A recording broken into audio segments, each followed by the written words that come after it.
সম্মানিত সদস্য বৃন্দ, মাননীয় স্পিকার,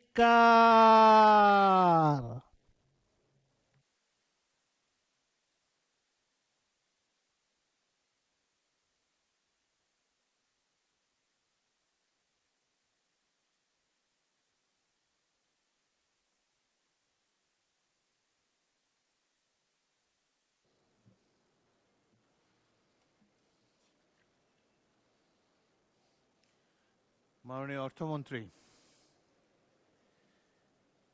আপনি এখন আপনার বক্তৃতার অবশিষ্ট অংশ উপস্থাপন করুন।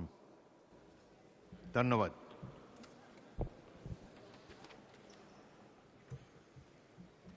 ধন্যবাদ মাননীয় স্পিকার। ক্রীড়া উন্নয়ন,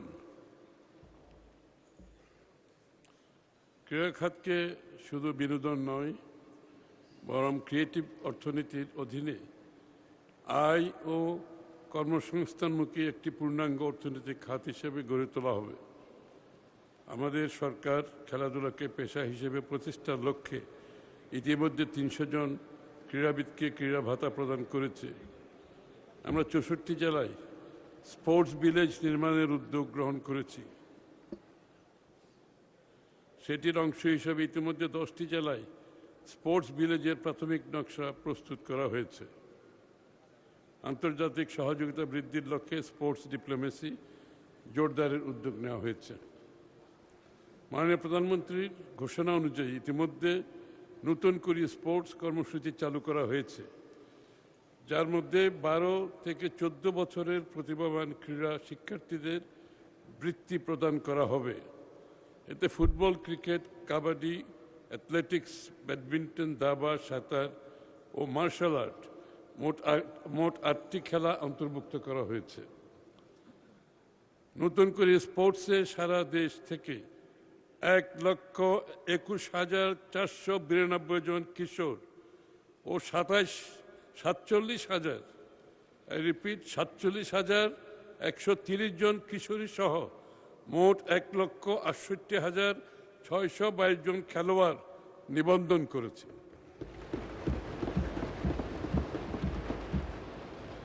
এই লক্ষ্যে আগামী 26-27 অর্থবছরে আমি 200 কোটি টাকা বরাদ্দের প্রস্তাব করছি।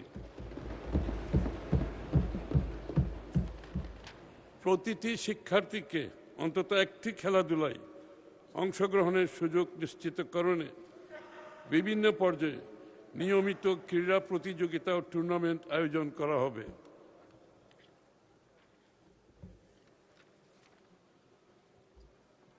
মাননীয় স্পিকার, বিনিয়োগ, শিল্প ও বাণিজ্য।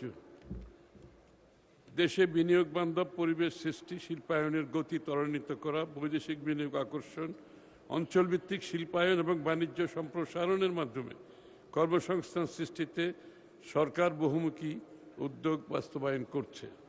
এ লক্ষ্যে গৃহীত উল্লেখযোগ্য পদক্ষেপগুলো হল: ইজ অফ ডুইং বিজনেস নিশ্চিত করতে একক ডিজিটাল প্ল্যাটফর্ম বাংলা বীজ চালু করা হয়েছে।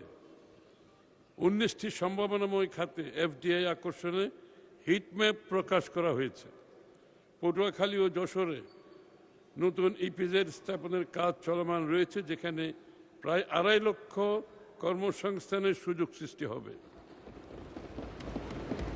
কুড়িগ্রাম, নীলফামারী, চাঁদপুর, কুষ্টিয়ায় নতুন অর্থনৈতিক অঞ্চল স্থাপনের কাজ শুরু হয়েছে। মাননীয় স্পিকার, সম্ভাবনাময় দেশসমূহের সাথে free trade agreement, preferential trade agreement, economic partnership agreement সহ বিভিন্ন বাণিজ্য বিনিয়োগ সহযোগিতা চুক্তি সম্পাদনে উদ্যোগ গ্রহণ করা হয়েছে। রপ্তানি বহুমুখীকরণের লক্ষ্যে আর্থিক খাতকে ব্যাংক গ্যারান্টির বিপরীতে শুল্কমুক্ত পণ্য খালাস সুবিধা প্রদান করা হয়েছে।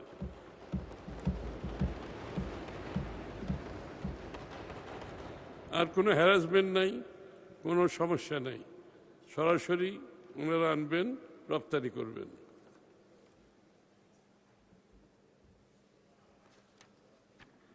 কৃষিজাত পণ্য, লাইট ইঞ্জিনিয়ারিং, ফার্মাসিউটিক্যালস, ইলেকট্রনিক্স, স্বর্ণ, ডায়মন্ড সহ সম্ভাবনাময় সকল শতভাগ রপ্তানিমুখী খাতকে কাস্টম বন্ডের সুবিধা অথবা শুল্কমুক্তভাবে ব্যাংক গ্যারান্টির সুবিধার আওতায় পণ্য আমদানির সুযোগ প্রদান করা হয়েছে।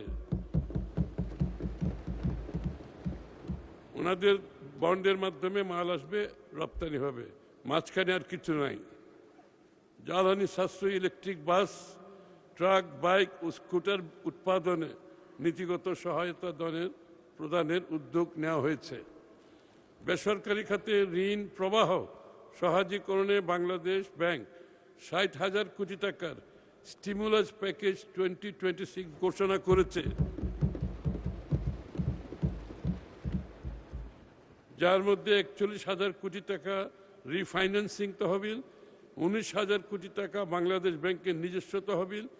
এই তহবিলের আওতায় ৫টি প্যাকেজ নিম্নরূপ: বন্ধ কলকারখানা চালুকরণ ও সেবা খাতের জন্য ২০,০০০ কোটি টাকা, কৃষি ও গ্রামীণ অর্থনৈতিক কর্মকাণ্ডে ১০,০০০ কোটি টাকা, সিএমএসএমই খাতে ৫,০০০ কোটি টাকা, রপ্তানি বহুমুখীকরণে ৩,০০০ কোটি টাকা এবং উত্তরবঙ্গের সংসদ সদস্যদের জন্য সুখবর, উত্তরবঙ্গকে কৃষি হাব হিসাবে গড়ে তুলতে ৩,০০০ কোটি টাকা।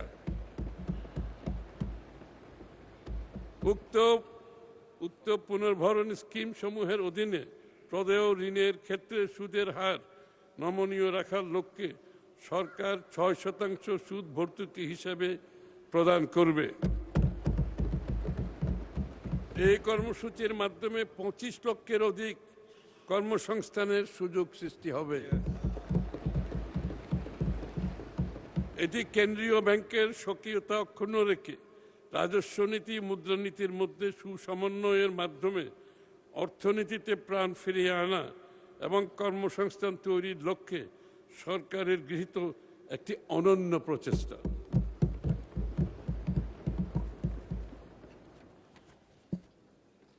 এসএমই খাতের বিকাশে এই সেক্টরে পুনরুত্থায়ন স্কিমের আওতায় সরকারি সংস্থা যেমন ইটকল, বিআইএফএফএল, এসএমই ফাউন্ডেশনের মাধ্যমে সহজ শর্তে ঋণ বিতরণের জন্য ২০২৬-২৭ অর্থবছরে ২,০০০ কোটি টাকা বরাদ্দ প্রস্তাব করছি।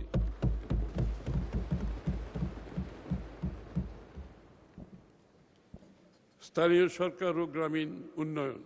মাননীয় স্পিকার, গ্রামীণ যোগাযোগ ব্যবস্থা উন্নয়ন, নগর ও গ্রামীণ সেবার সম্প্রসারণ এবং জলবায়ু সহনশীল অবকাঠামো গড়ে তুলতে স্থানীয় সরকার প্রতিষ্ঠানসমূহের মাধ্যমে বিভিন্ন উন্নয়ন কার্যক্রম বাস্তবায়ন করা হচ্ছে।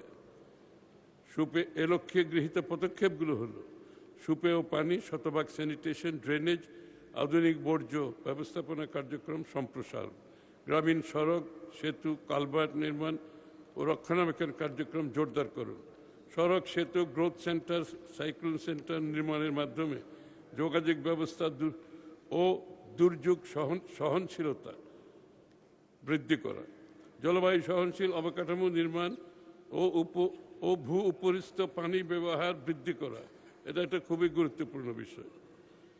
ডিজিটাল জন্ম মৃত্যু নিবন্ধন কার্যক্রম শক্তিশালীকরণ, সিটি কর্পোরেশন ও পৌরসভা সমূহে বর্ষার আগেই জলাবদ্ধতা নিরসনে খাল পুনঃখনন, ড্রেন সংস্কার, পানি নিষ্কাশন ব্যবস্থা জোরদার করা হয়েছে।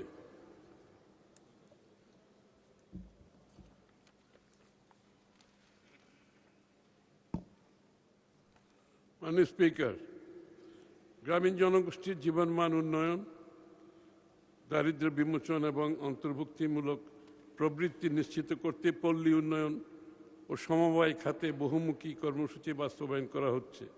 একই সঙ্গে নারী, যুবক, প্রান্তিক জনগোষ্ঠীর আর্থিক ও প্রযুক্তিগত সক্ষমতা বৃদ্ধিতে গুরুত্ব দেওয়া হয়েছে। এ লক্ষ্যে গৃহীত পদক্ষেপসমূহ হল: দারিদ্র্য বিমোচন ও কর্মসংস্থান সৃষ্টিমূলক কর্মসূচি বাস্তবায়ন, নারী উদ্যোক্তা উন্নয়ন ও আর্থিক অন্তর্ভুক্তি জোরদার করা। নারীরা, আমাদের নারী সংসদ সদস্যরা মধ্যে এটা খেয়াল করে না।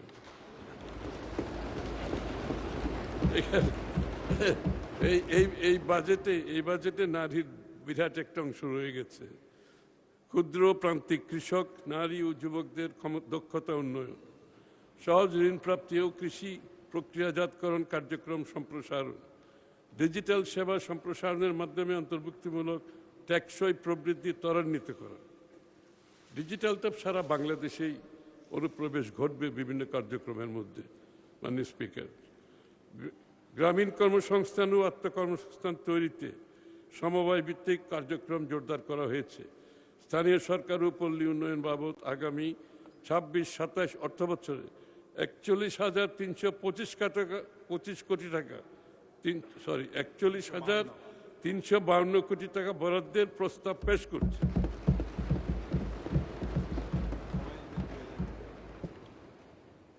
কি খুশি নাকি?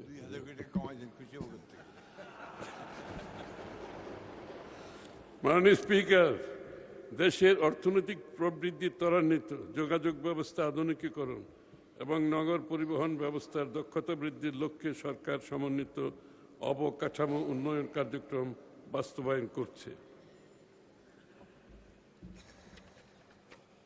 একই সঙ্গে নিরাপদ, পরিবেশ বান্ধব, প্রযুক্তি নির্ভর পরিবহন ব্যবস্থা গড়ে তুলতে সরকার বিভিন্ন উদ্যোগ গ্রহণ করেছে, যেমন মহাসড়ক উন্নয়ন, গুরুত্বপূর্ণ অর্থনৈতিক করিডোর 4 লেনে উন্নীতকরণ, সমন্বিত যোগাযোগ কাঠামোর মধ্যে একটি মাল্টি মোডাল হাব গড়ে তোলা, সড়ক নিরাপত্তা জোরদারের লক্ষ্যে 94টি উন্নয়ন প্রকল্প বাস্তবায়ন, দুর্ঘটনা রোধে সেফটি সিস্টেম অ্যাপ্রোচ ভিত্তিক বাংলাদেশ সড়ক নিরাপত্তা প্রকল্পের কার্যক্রম পুনরায় চালু করা, অটোমেটেড ফিটনেস সার্টিফিকেট ব্যবস্থা এবং পেশাজীবী চালকদের প্রশিক্ষণ কার্যক্রম জোরদার, প্রায় 3000 কিলোমিটার জাতীয় এক্সপ্রেসওয়ে গ্রিড গড়ে তুলতে সম্ভাব্য করিডোর চিহ্নিত করুন।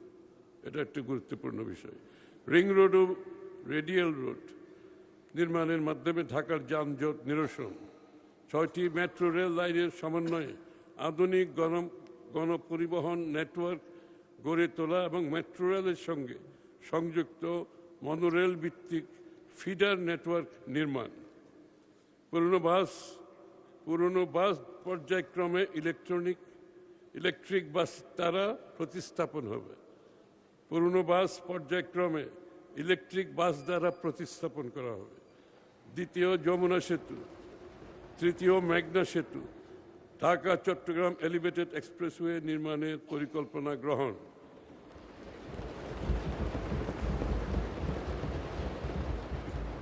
ইলেকট্রনিক টোল ও স্মার্ট ট্রাফিক ব্যবস্থা চালুর উদ্যোগ গ্রহণ করা হয়েছে।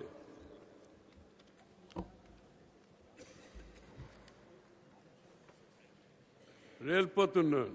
মাননীয় স্পিকার, নিরাপদ, আধুনিক, দক্ষ রেল যোগাযোগ ব্যবস্থা গড়ে তুলতে সরকার রেলওয়ের সক্ষমতা বৃদ্ধি, আন্তর্দেশীয় সংযোগ সম্প্রসারণে বিভিন্ন উন্নয়ন কার্যক্রম বাস্তবায়ন করছে।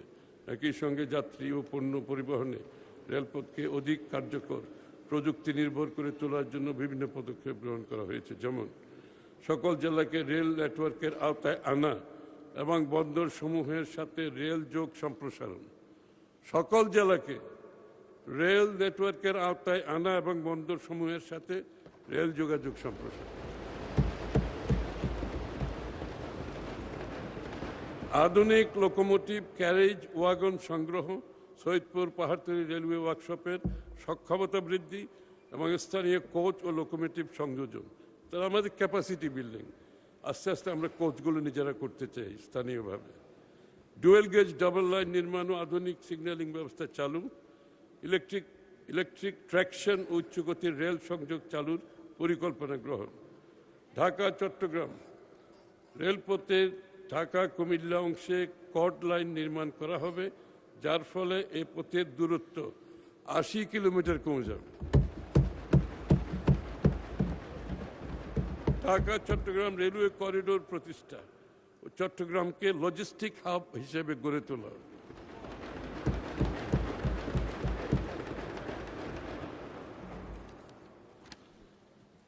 নৌপরিবহন মাননীয় স্পিকার, ব্যয় সাশ্রয়ী, নিরাপদ, দক্ষ পরিবহন ব্যবস্থা গড়ে তুলতে সরকার নৌপরিবহন খাতের অবকাঠামো উন্নয়ন, বন্দর আধুনিকায়ন, আভ্যন্তরীণ নৌপথের সক্ষমতা বৃদ্ধিতে বিভিন্ন কার্যক্রম বাস্তবায়ন করছে। যেমন নৌপরিবহন খাতের অবকাঠামো উন্নয়ন ও আভ্যন্তরীণ নৌপথের উন্নয়ন কার্যক্রম জোরদার, ড্রেজিং কার্যক্রম সম্প্রসারণ, কন্টেইনার ও কার্গো হ্যান্ডলিং দক্ষতা উন্নয়ন, নদী বন্দর ও লঞ্চঘাট আধুনিকায়ন, মাতারবাড়ি গভীর সমুদ্র বন্দর বাস্তবায়নের মাধ্যমে আন্তর্জাতিক বাণিজ্য ও ট্রান্সশিপমেন্ট সক্ষমতা বৃদ্ধি, মংলা বন্দরের সক্ষমতা বাড়াতে নতুন যন্ত্রপাতির সংযোজন, জেটি ব্যবস্থা উন্নয়ন এবং কার্গো হ্যান্ডলিং কার্যক্রম জোরদার করা, চট্টগ্রাম বে terminal, Patenga container terminal, Laldia container terminal নির্মাণ, নৌপথ সচল রাখতে গুরুত্বপূর্ণ নৌপথগুলোতে ড্রেজিং ও খনন কার্যক্রম জোরদার করা হয়েছে এবং আধুনিক নৌবন্দরে অবকাঠামো নির্মাণের মাধ্যমে আন্তর্জাতিক বাণিজ্য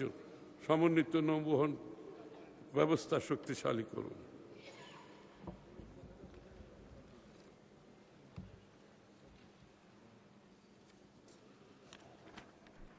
বেসামরিক বিমান পরিবহন, মাননীয় স্পিকার, বাংলাদেশকে আঞ্চলিক এভিয়েশন হাবে রূপান্তর ও আন্তর্জাতিক যোগাযোগ ও বাণিজ্য সম্প্রসারণের লক্ষ্যে বেসামরিক বিমান চলাচল খাতে সমন্বিত উন্নয়ন কার্যক্রম বাস্তবায়ন করা হচ্ছে। যেমন 2034 সালের মধ্যে বাংলাদেশকে দক্ষিণ পূর্ব এশিয়ার অন্যতম প্রধান এভিয়েশন হাবে উন্নীত করা উদ্যোগ নেওয়া হয়েছে।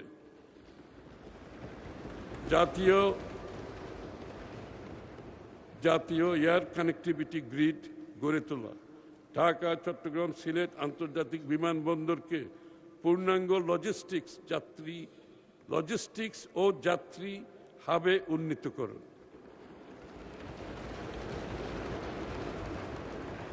কক্সবাজার, যশোর, রাজশাহী ও সৈয়দপুরকে আন্তর্জাতিক গেটওয়ে হিসাবে গড়ে তোলা, বোয়িং এর সঙ্গে 14টি আধুনিক উড়োজাহাজ ক্রয়ের লক্ষ্যে চুক্তি স্বাক্ষর, হজরত শাহজালাল আন্তর্জাতিক বিমানবন্দরের 3য় টার্মিনাল শীঘ্রই চালুর প্রস্তুতি, হজরত শাহজালাল আন্তর্জাতিক বিমানবন্দরের প্রায় 90,000 বর্গমিটার জায়গা জুড়ে ওয়াইফাই নেটওয়ার্ক বিস্তৃত করা হয়েছে। জিডিপিতে পর্যটন খাতের অবদান 6-7% উন্নীত করার লক্ষ্য ঘোষণা, বৃহৎ পর্যটন পরিকল্পনার অংশ হিসাবে এ খাতে পর্যটক আকর্ষণ, বিপুল কর্মসংস্থান সৃষ্টির লক্ষ্যে বিনিয়োগ রোডম্যাপ প্রণয়ন করা হচ্ছে এবং বাংলাদেশ বিমানের আন্তর্জাতিক সংযোগ সম্প্রসারণের পাশাপাশি যাত্রী সেবা ও কার্গো ব্যবস্থাপনা আধুনিকীকরণ।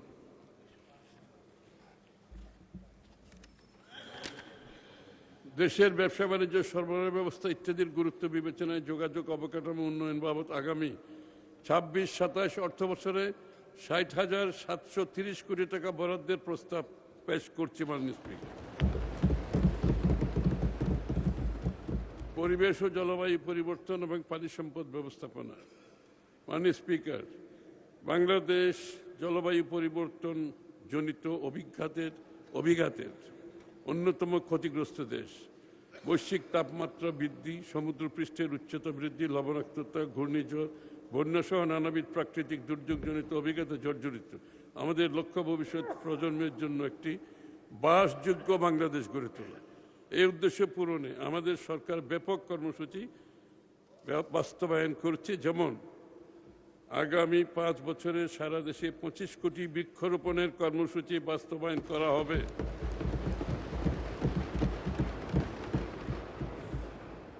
এর ফলে প্রত্যক্ষ ও পরোক্ষভাবে প্রায় 3.5 লাখ সবুজ কর্মসংস্থান সৃষ্টি হবে। গ্রিন জব 3.5 লক্ষ। মাননীয় স্পিকার, 2026-27 অর্থ বছরে 25,960 হেক্টর ব্লক বাগানে 4,28,97,000 চারা রোপণ করা হবে। 3,727 কিলোমিটার স্ট্রিপ বাগানে 37,27,000 চারা রোপণ, 4,000 হেক্টর ম্যানগ্রোভ বাগানে 1,77,76,000 চারা রোপণ, বসতবাড়ি বনায়নে 56 লক্ষ চারা রোপণের লক্ষ্যমাত্রা নির্ধারণ করা হয়েছে।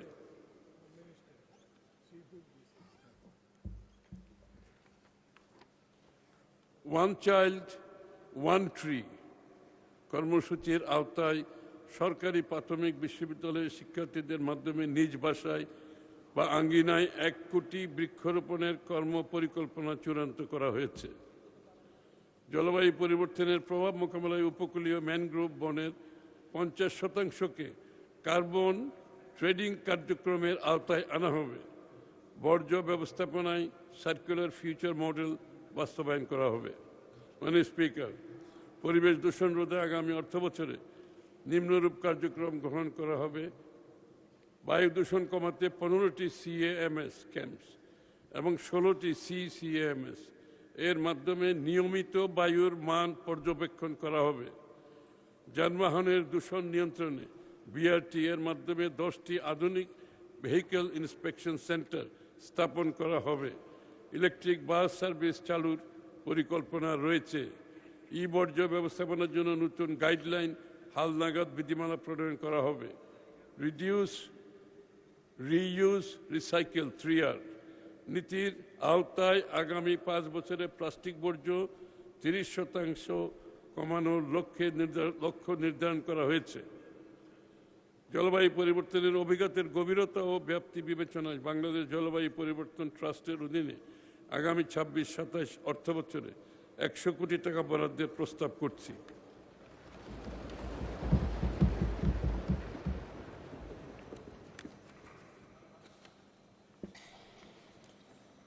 পানি সম্পদ ব্যবস্থাপনা। মাননীয় স্পিকার, সমন্বিত সার্বিক পানি সম্পদ ব্যবস্থাপনা সরকারের অন্যতম অগ্রাধিকার। সেচ, বন্যা ব্যবস্থাপনা, নদী ভাঙন রোধ, ভূমি পুনরুদ্ধার, জলাবদ্ধতা দূরীকরণ, নিষ্কাশন ব্যবস্থার উন্নয়ন, লবণাক্ততা প্রতিরোধ ইত্যাদি বিষয়ে সরকার বিভিন্ন উদ্যোগ গ্রহণ করেছে। যেমন সরকার দেশ জুড়ে জলাবদ্ধতা নিরসন, সেচ সুবিধা সম্প্রসারণ এবং পরিবেশগত ভারসাম্য রক্ষার লক্ষ্যে ব্যাপক খাল খনন ও পুনঃখনন কর্মসূচি বাস্তবায়ন করছে। আগামী 5 বছরে 20,000 কিলোমিটার নদী, খাল, জলাধারের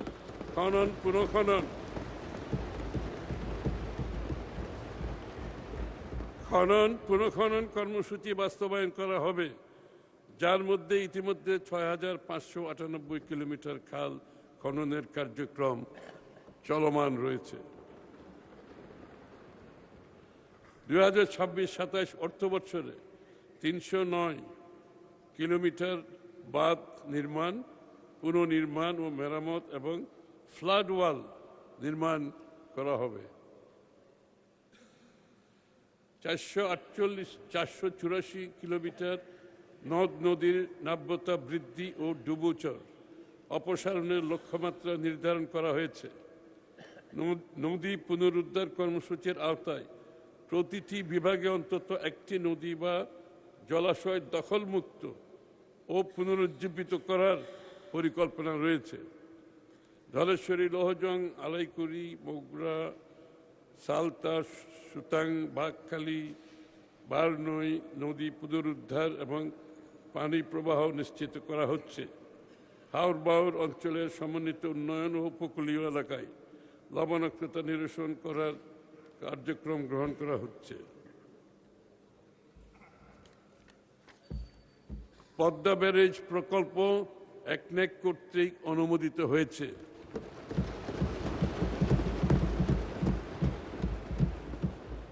দক্ষিণ পশ্চিমাঞ্চলের কৃষি, পরিবেশ, পানি ব্যবস্থাপনায় দীর্ঘমেয়াদী পরিবর্তনের লক্ষ্য নিয়ে আগামী 7 বছরে প্রকল্পটি বাস্তবায়ন করা হবে।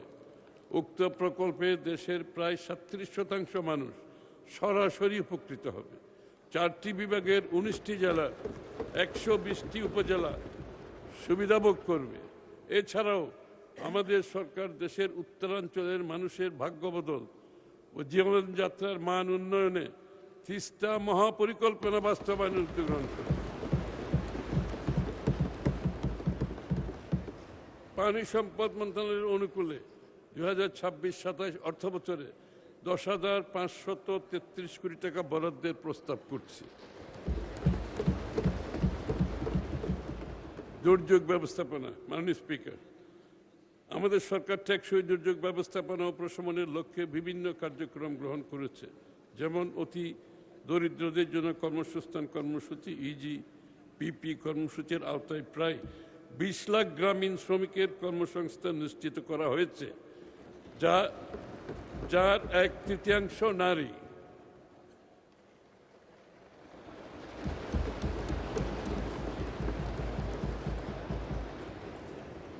চলতি অর্থবছরে সামাজিক নিরাপত্তা কর্মসূচির আওতায় কাজের বিনিময়ে টাকা কাবিটা খাতে 1,510 কোটি টাকা এবং গ্রামীণ অবকাঠামো রক্ষণাবেক্ষণ টিআর খাতে 1,454 কোটি টাকার বেশি বরাদ্দ দিয়ে গ্রামীণ অবকাঠামো সচল রাখা হয়েছে। ভূমিকম্প ও অন্যান্য দুর্যোগ মোকাবেলায় 521 কোটি টাকা ব্যয়ে আধুনিক উদ্ধার সরঞ্জাম ও 11টি এরিয়াল প্ল্যাটফর্ম ল্যাডার ক্রয় করা হয়েছে। ঘূর্ণিঝড় প্রস্তুতি, আপনারা জানেন আমাদের এরিয়াল ল্যাডার না থাকার কারণে অনেক অগ্নিকাণ্ড ঢাকাতে হয়েছে, যেগুলোর সমাধান খুব কঠিন ছিল। ঘূর্ণিঝড় প্রস্তুতির কর্মসূচি সিপিপির জন্য 100% বেতার সংযোগ ব্যবস্থা নিশ্চিত করা হয়েছে। দুর্যোগ ব্যবস্থাপনা মন্ত্রণালয়ের জন্য আগামী 2026-27 অর্থ বছরে 10,350 কোটি টাকা বরাদ্দের প্রস্তাব করছে। নারী ও শিশু উন্নয়ন, নারীর ক্ষমতায়নই উন্নয়নের নির্দেশক। তাই নারীর ক্ষমতায়ন ও শিশু নিরাপদ শৈশব নিশ্চিত করাই আমাদের লক্ষ্য। আধুনিক শিক্ষা, স্বাস্থ্যসেবা, কর্মসংস্থানের মাধ্যমে নারীদের স্বনির্ভরতা এবং শিশুদের সুরক্ষা নিশ্চিত করা হবে। এক্ষেত্রে আমরা নিম্নরূপ কার্যক্রম গ্রহণ করেছি। কর্মজীবী নারীদের জন্য প্রথম ধাপে 20টি এবং পরবর্তী ধাপে আরও 60টি আধুনিক ডে কেয়ার কেন্দ্র স্থাপন করা হবে। বিদেশ ফেরত নারী শ্রমিকদের পুনর্বাসন ও সামাজিক নিরাপত্তা নিশ্চিত করা হবে। ভালনারেবল ওমেন বেনিফিট কর্মসূচির আওতায় 10,40,000 নারীকে মাসিক 30 কেজি চাল দেওয়া হচ্ছে। অলরেডি দেওয়া হচ্ছে 10,40,000 নারীকে। নারী ও শিশু নির্যাতন প্রতিরোধে দ্রুত ব্যবস্থা গ্রহণের জন্য কুইক রেসপন্স টিম অধিকতর শক্তিশালী করা হচ্ছে।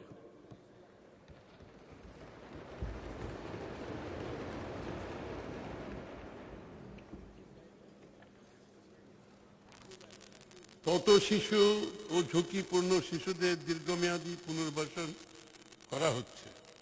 ঝুঁকিতে থাকা সুবিধাবঞ্চিত ও বিপন্ন শিশুদের সুরক্ষায় বর্তমানে দেশের 17টি জেলায় 33টি সমন্বিত শিশু পুনর্বাসন কেন্দ্র পরিচালিত হচ্ছে। নারী ও শিশু উন্নয়ন খাতে মহিলা ও শিশু বিষয়ক মন্ত্রণালয়ের অনুকূলে মহিলা ও শিশু বিষয়ক মন্ত্রণালয়ের অনুকূলে আগামী 26-27 অর্থ বছরে 5,196 কোটি বরাদ্দ রাখার প্রস্তাব করছি।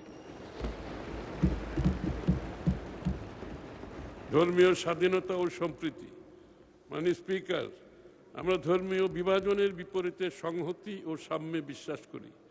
সরকারের নির্বাচনী অঙ্গীকার বাস্তবায়নে ধর্মীয় স্বাধীনতা ও সম্প্রীতি নিশ্চিতকরণ, মূল্যবোধ ও নৈতিকতা সৃষ্টি, সকল ধর্মীয় প্রধানের সামাজিক মর্যাদা, জীবনমান উন্নয়ন, সুষ্ঠুভাবে হজ কার্যক্রম সম্পাদন, ইসলামী গবেষণা কার্যক্রম, নৈতিকতা ও ধর্মীয় মূল্যবোধ প্রতিষ্ঠা ইত্যাদি কার্যক্রম বাস্তবায়ন করা হচ্ছে।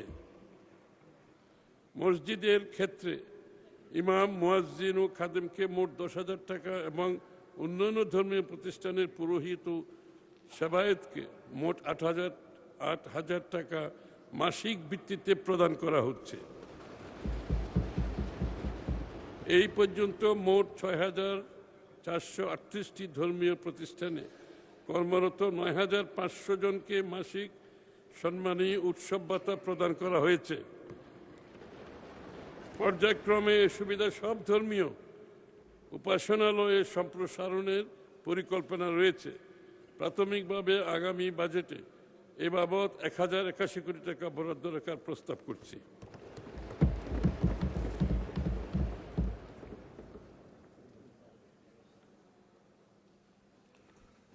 ওয়াকফ সম্পত্তির অবৈধ উচ্ছেদ উদ্ধার কার্যক্রমের অংশ হিসাবে 11টি ওয়াকফ স্টেটের 28.2 একর সম্পত্তি উদ্ধার করা হয়েছে। হজ ব্যবস্থাপনা অধিকতর সাশ্রয়ী, সহজ ও সাবলীল করতে প্রয়োজনীয় কার্যক্রম গ্রহণ করা হচ্ছে। আগামীতে ইমাম মুয়াজ্জিনকে প্রশিক্ষণের লক্ষ্যমাত্রা বৃদ্ধির কার্যক্রম হাতে নেওয়া হয়েছে।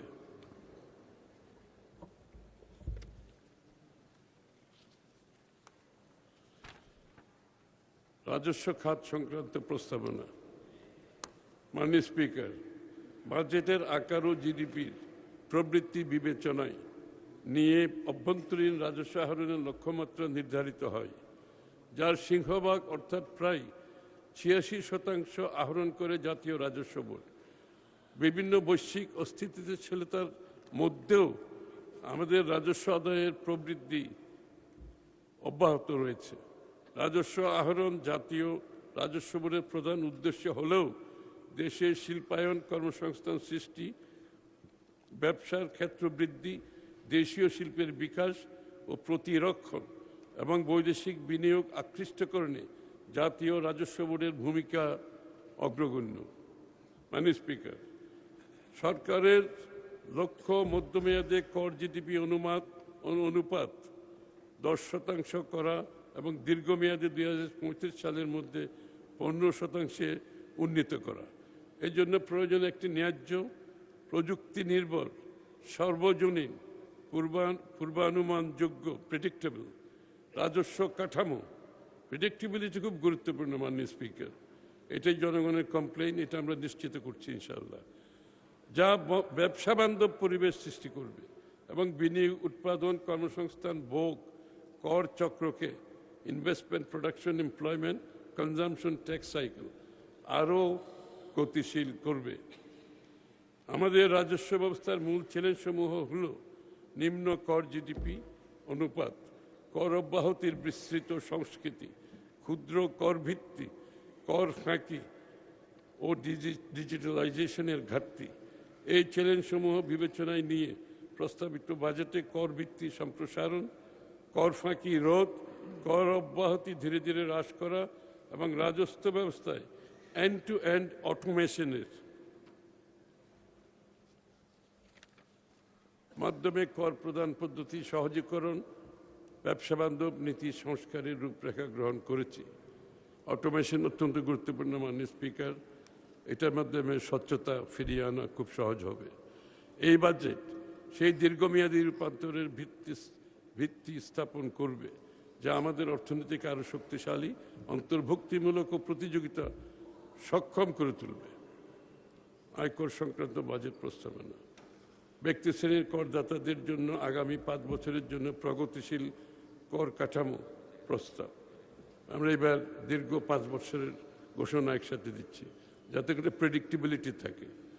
করদাতাগণ যাতে ভবিষ্যতে মধ্যমেয়াদে তাদেরকে কী হারে কর পরিশোধ করতে হবে তা সঠিকভাবে প্রেডিক্ট করতে পারে, সে লক্ষ্যে ব্যক্তি করদাতাদের জন্য আগামী 5 বছরের আয়কর হার প্রস্তাব করছি। করসীমা, করমুক্ত আয়সীমা। মাননীয় স্পিকার, মূল্যস্ফীতি ও জীবনযাত্রার ব্যয় বৃদ্ধির বাস্তবতা বিবেচনায় আগামী 5 বছরের জন্য ব্যক্তি শ্রেণীর করদাতাদের নিম্নরূপ করমুক্ত আয়ের সীমা প্রস্তাব করছি। কর বর্ষ 2026-27 এবং 27-28 3,75,000 টাকা, 28-29, 29-30 4 লক্ষ টাকা, 30-31 4,50,000। এগুলো বাড়িয়ে দেওয়া হয়েছে ভবিষ্যতের ইনফ্লেশন ইত্যাদির চেষ্টা করে। কর সীমা, করমুক্ত আয়ের সীমা বিদ্যমান 3,50,000 টাকা থেকে 3,75,000 টাকা এবং পরবর্তী বছরগুলোতে ক্রমান্বয়ে করমুক্ত আয়ের সীমা বৃদ্ধির প্রস্তাব করছি।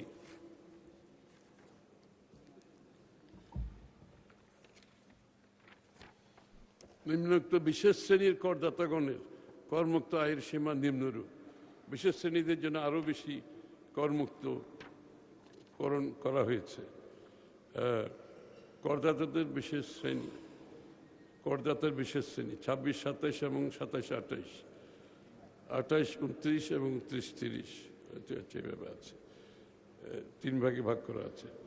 নারী করদাতা ও 65 বছর ও তদূর্ধ্ব বয়সের সিনিয়র সিটিজেন 26, 27-এ 4,25,000, 27, 28, 29-এ 4,50,000, 30, 31-এ 5 লক্ষ টাকা। তৃতীয় লিঙ্গের করদাতা ও প্রতিবন্ধী করদাতা 26, 27 এবং 27, 28-এ 5 লক্ষ টাকা, 28, 29-এ 5,25,000 টাকা, 30, 31-এ 5,75,000 টাকা। গ্যাজেটভুক্ত যুদ্ধাহত মুক্তিযোদ্ধা, গ্যাজেটভুক্ত জুলাই যোদ্ধা 26, 27, 27, 28 5,25,000 টাকা, 28, 29, 29, 30 5,50,000 টাকা, 30, 31 6 লক্ষ টাকা। প্রতিবন্ধী ব্যক্তির পিতামাতা ও আইনানুগ অভিভাবক প্রত্যেক প্রতিবন্ধী সন্তান বা পোষ্যের জন্য 50,000 টাকা হারে আরও বেশি করমুক্ত করা হয়েছে। ব্যক্তি শ্রেণীর কর 2026, 27, 27, 28 কর বর্ষের জন্য কর হার ব্যক্তি শ্রেণীর প্রথম 3,75,000 টাকা, 3,75,000 টাকা পর্যন্ত মোট আয়ের উপর শূন্য কর। পরবর্তী 3 লক্ষ টাকা পর্যন্ত মোট আয়ের 10%।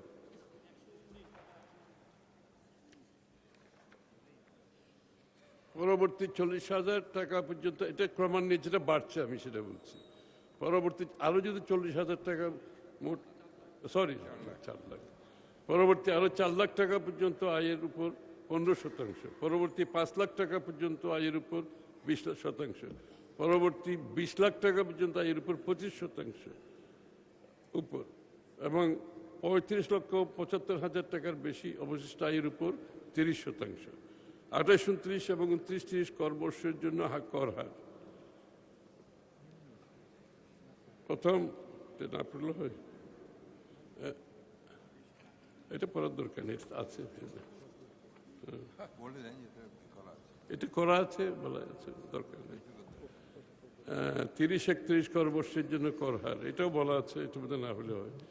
কর্পোরেট কর, মাননীয় স্পিকার, এবারের বাজেটে কর্পোরেট কর পরিপালন ব্যবস্থা সহজ ও ব্যবসা বান্ধব করা, অনলাইনে আয়কর রিটার্ন দাখিল ও কর পরিশোধের ব্যবস্থা করা, অতিরিক্ত নিয়মের বেড়াজাল থেকে করদাতাদের রেহাই দেওয়া, ব্যবসার অনুমোদন যোগ্য খরচ বাড়িয়ে এবং উৎসে কর কর্তন না করার কারণে খরচ অগ্রাহ্য করার বিদ্যমান বিধান বিলোপ করার মাধ্যমে করদাতার করযোগ্য আয় কমানো এবং কর দায় কমানোর ব্যবস্থা নেওয়া হয়েছে। এটা আসলে যেটা বোঝাতে চেয়েছে, ওনাদের যেগুলো খরচ, অনেকগুলো যেগুলো আগে অ্যালাউ করতো না, বিভিন্ন খরচ, এগুলো এখন অ্যালাউ করলে ওনাদের কর কমে যাবে, এটাই মিন করছে।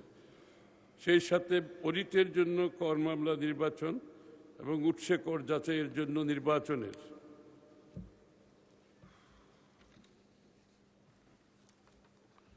প্রক্রিয়া সম্পূর্ণ স্বচ্ছ ও অটোমেটেড করার উপর জোর দেওয়া হচ্ছে, অটোমেশনের উপর জোর দেওয়া হচ্ছে। নীতির ধারাবাহিকতা রক্ষা এবং বিনিয়োগকারীগণকে মধ্যমেয়াদে একটি নির্দিষ্ট হারে কর আরোপের নিশ্চয়তা প্রদানের লক্ষ্যে বিদ্যমান কর্পোরেট কর হার আগামী কর বছরে অপরিবর্তিত রাখার প্রস্তাব করছি।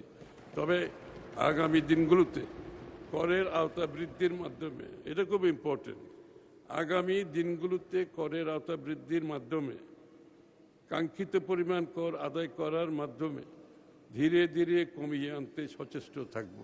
আমরা চাইব করের হার কমিয়ে আনতে গ্র্যাজুয়ালি। একটু যদি দেশের অর্থনীতি উন্নয়নের দিকে যায়, তখন ক্রমান্বয়ে কর হার কমানো হবে ইনশাল্লাহ। আয়কর ছাড় প্রদান, মূল্যস্ফীতি ও জীবনযাত্রার ব্যয় কমাতে নিত্য প্রয়োজনীয় দ্রব্য ও কৃষিপণ্য কর ছাড়, কৃষি পণ্যে কর ছাড়। সরকার দেশের প্রতিটি ব্যক্তি ও পরিবারের জীবনযাত্রার মান উন্নতির লক্ষ্যে নিত্য প্রয়োজনীয় 7টি পণ্যের উপর উৎসে কর হ্রাসের একটি বড় জনমুখী পদক্ষেপ গ্রহণ করেছে।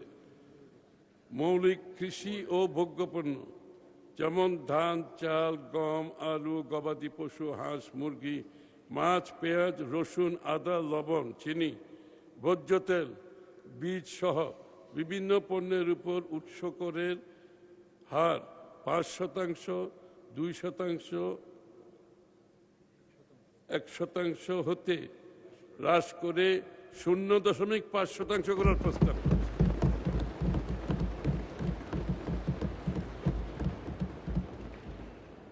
এটা অত্যন্ত গুরুত্বপূর্ণ। বস্তুতপক্ষে সমস্ত খাদ্যপণ্য যেগুলো আমাদের নিম্ন শ্রেণীর, মধ্যম শ্রেণীর জন্য দৈনন্দিন জীবনে তাদের জীবনযাত্রার মানের উপর চাপ সৃষ্টি করে, এইগুলো সবগুলো কমিয়ে দেওয়া হয়েছে মাননীয় স্পিকার।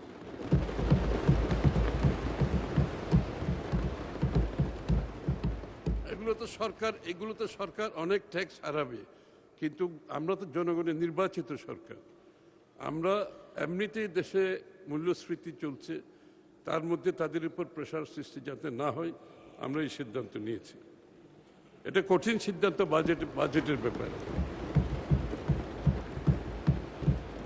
বিগত বছরগুলোতে দ্রব্যমূল্যের লাগামহীন ঊর্ধ্বগতিতে জনজীবনে যে নাবিশ্বাস উঠেছিল, তার বিপরীতে গণতান্ত্রিক সরকারের নির্বাচনী প্রতিশ্রুতি অনুযায়ী এই পদক্ষেপ আশা করি জনজীবনে স্বস্তি আনবে। সাধারণ জনগণকে স্বস্তি প্রদানের জন্য অন্যান্য যে সকল গুরুত্বপূর্ণ ক্ষেত্রে উৎসে কর হ্রাস করার প্রস্তাব করা হয়েছে তা এই মহান সংসদের নিকট উত্থাপন করছি মাননীয় স্পিকার।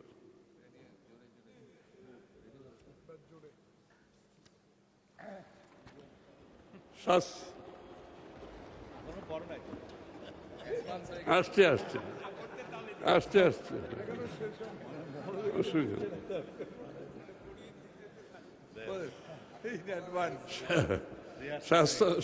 স্বাস্থ্য খাতে কর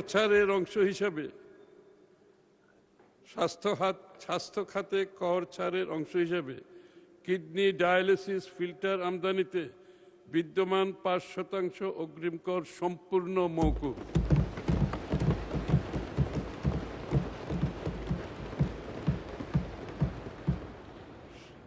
শারীরিকভাবে বিশেষ চাহিদা সম্পন্ন ব্যক্তিবর্গের ব্যবহারের জন্য আমদানিকৃত 15টি পণ্যের অগ্রিম আয়করের হার 2% থেকে 1% আনা হয়েছে। উৎস করের উচ্চ হারের কারণে স্বর্ণ ও স্বর্ণালঙ্কারের সরবরাহ এখনো অনানুষ্ঠানিক রয়ে গেছে। এটা ডার্ক মার্কেটে রয়ে গেছে সোনার বাজারটা। এটাকে মেইন স্ট্রিমে আনার জন্য এই ব্যবসাকে আনুষ্ঠানিক খাতে এনে সরকারের রাজস্ব আদায় বাড়ানোর লক্ষ্যে স্বর্ণ ও স্বর্ণালঙ্কার সরবরাহে উৎস করের 5% থেকে 0.5% করা হয়েছে। আমরা আশা করছি যে ডার্ক মার্কেটে সোনার ব্যবসা চলে, সেখান থেকে আমরা বেরিয়ে আসতে পারব। কম্পিউটার, পরিবেশ বান্ধব যোগাযোগ ব্যবস্থা নিশ্চিত কল্পে ইলেকট্রিক বাস ও ট্রাক এবং ইলেকট্রিক চার্জিং স্টেশন আমদানির ক্ষেত্রে উৎস কর হার 5% হতে সম্পূর্ণ প্রত্যাহার।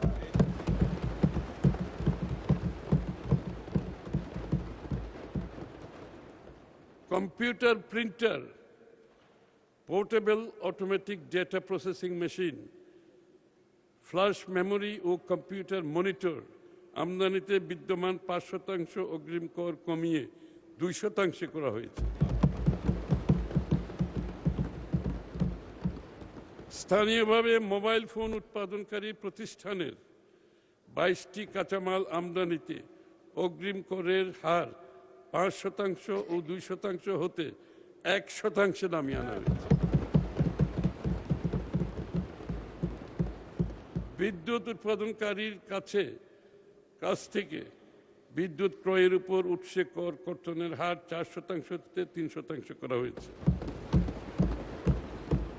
রিফাইনারি কর্তৃক জ্বালানি তেল সরবরাহের ক্ষেত্রে উৎসে কর কর্তনের 1.5% হতে 1% করা হয়েছে।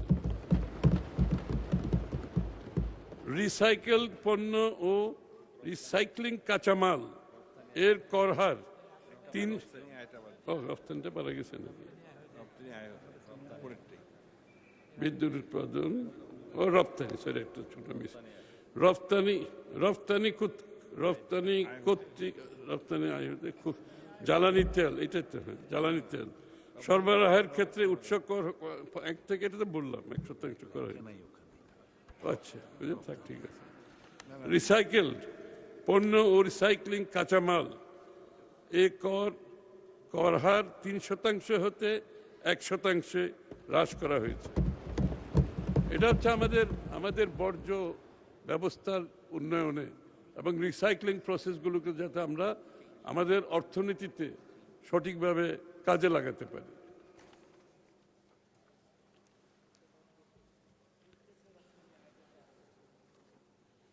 বিটিআরসি কর্তৃক প্রাপ্ত রেভিনিউ শেয়ার, লাইসেন্স ফি এবং চার্জের উপর প্রযোজ্য 20% উৎসে কর প্রত্যাহার করা হয়েছে।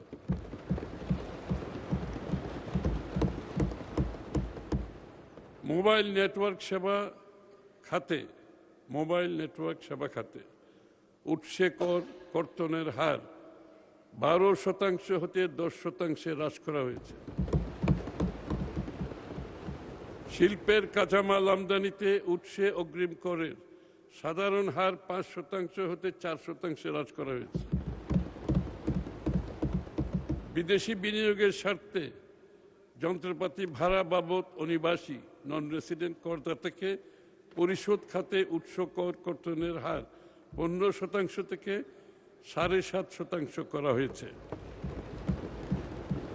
বিমা খাতে রি-ইন্স্যুরেন্স প্রিমিয়াম বাবদ খরচ কমানোর স্বার্থে অনিবাসী করদাতাকে পরিশোধিত বিমা প্রিমিয়াম হতে উৎসে কর কর্তনের হার 10% হতে 5% করা হয়েছে। শিল্প স্থাপনে বিনিয়োগের ব্যয় কস্ট অফ ফান্ড কমানোর স্বার্থে বিদেশি ঋণের সুদের উপর উৎসে করের 20% হতে 10% হ্রাস করা হয়েছে, হ্রাস করার প্রস্তাব করছে। এই পদক্ষেপগুলো ব্যবসার নগদ বাড়াবে, তাদের লিকুইডিটি বাড়াবে, ভোক্তা পর্যায়ে মূল্যস্ফীতির চাপ কমাবে, ভোক্তারা লাভবান হবে। ফলস্বরূপ শিল্প ব্যবসায় বিনিয়োগ বৃদ্ধি পাবে, যেটা আমাদের টপ প্রায়োরিটি আজকে। উৎস করকে ন্যূনতম করের পরিবর্তে অগ্রিম কর হিসেবে বিবেচনা করা, এটা একটা গুরুত্বপূর্ণ সিদ্ধান্ত। মাননীয় স্পিকার, এতদিন করযোগ্য আয় কম থাকা সত্ত্বেও উৎসে কর্তৃত কর বাধ্যতামূলক ন্যূনতম কর হিসেবে বিবেচনা করা হতো, যা ব্যবসায় পুঁজির সংকট তৈরি করত।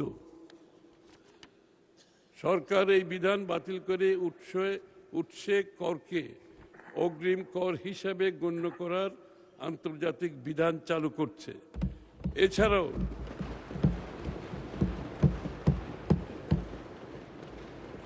এছাড়াও অতিরিক্ত পরিশোধিত উৎসে কর ফেরত প্রদান করা হবে।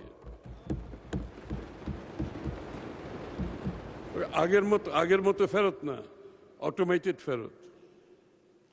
এর মাধ্যমে কর ব্যবস্থায় ন্যায্যতা প্রতিষ্ঠিত হবে। মাননীয় স্পিকার, একটি দায়িত্বশীল রাষ্ট্র হিসেবে আমাদের করনীতি শুধু রাজস্ব সংগ্রহের হাতিয়ার হিসাবে নয়, খাদ্য নিরাপত্তা, জ্বালানি নিরাপত্তা, পরিবেশ সুরক্ষার জন্য ব্যবহৃত হতে হবে।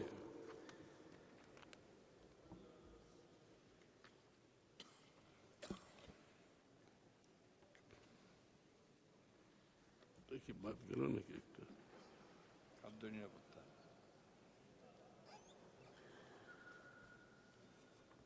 73-74 তো ঠিক আছে, হ্যাঁ আমি তো বাদ গেলাম।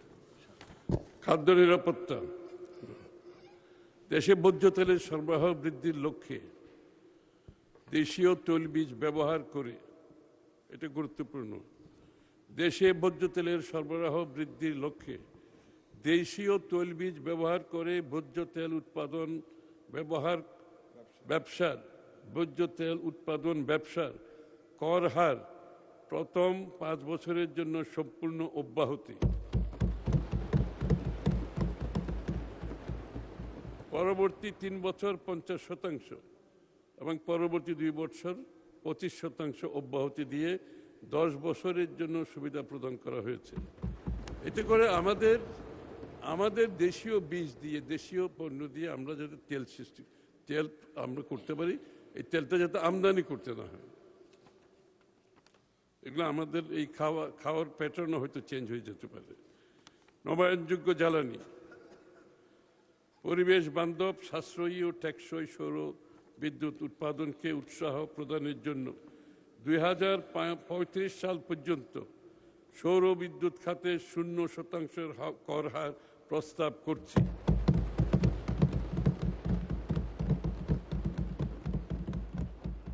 সৌর বিদ্যুৎ আর ট্যাক্স দিতে হবে না। একই সাথে সৌর বিদ্যুৎ, হাত ব্যথা হচ্ছে, এখনো তো শেষ হয় নাই। একই সাথে সৌর বিদ্যুৎ বিলের উপর, এটা আরো ইন্টারেস্টিং, একই সাথে সৌর বিদ্যুৎ বিলের উপর ব্যবহারকারীদের কনজিউমার সৌর বিদ্যুৎ বিল পরিশোধের বিপরীতে 5% কর রেয়াত সুবিধা প্রদানের প্রস্তাব করছি। অর্থাৎ যারা সৌর বিদ্যুৎটা ব্যবহার করবে তারা 5% রেয়াত সুবিধা পাবে। মানে সৌর বিদ্যুতের দিকে একটা বিশাল প্রকল্প সরকারের আছে। সকল ধরনের ইলেকট্রিক ভেহিকেল ইভি বিআরটিএতে রেজিস্ট্রেশন ও নবায়নের ক্ষেত্রে বিদ্যমান অগ্রিম আয়করের পরিমাণ 2 লাখ টাকা হতে কমিয়ে ইলেকট্রিক গাড়ির 200, 300, 400 এবং 400 কিলোওয়াটের বেশি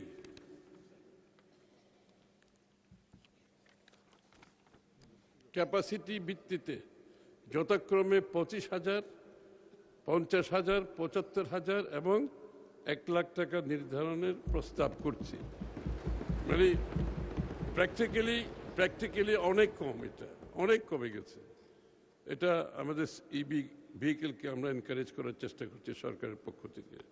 মাননীয় স্পিকার, এই বাজেটের কেন্দ্রবিন্দুতে রয়েছে কর্মসংস্থান। আমরা কর নীতিকে এমনভাবে সাজাতে চাই যাতে নতুন ব্যবসা, নতুন ধারণা, নতুন প্রজন্ম এগিয়ে আসতে পারে।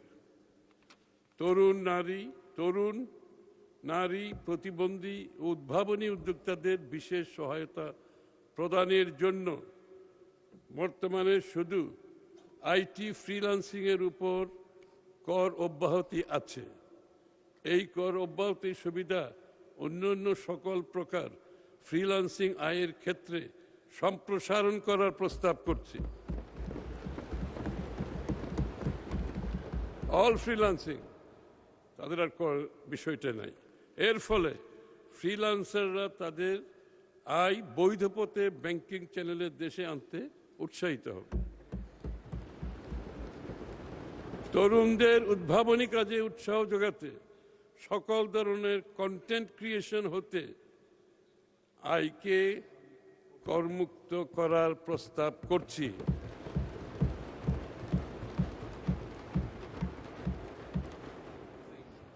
এটা আবার বলবো? এটা আবার বলতে হবে। এটা একটা বিশাল ব্যাপার। আমাদের দেশে যারা কন্টেন্ট ক্রিয়েট করে তাদের উপর যে ধরনের আয় কর ছিল সেটা সম্পূর্ণভাবে উঠিয়ে দেওয়া হয়েছে।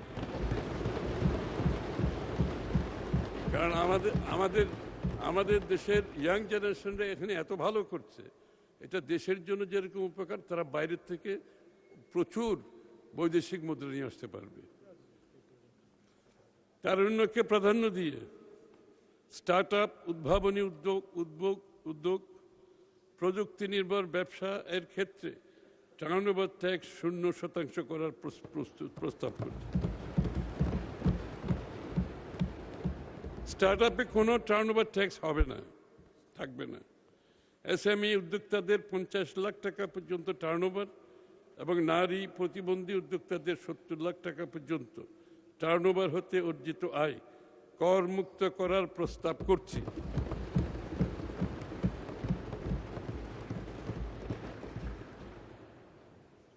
বাংলাদেশ ইনভেস্টার্স হ্যাভেনে পরিণত হবে আমার মনে হচ্ছে ইনশাআল্লাহ।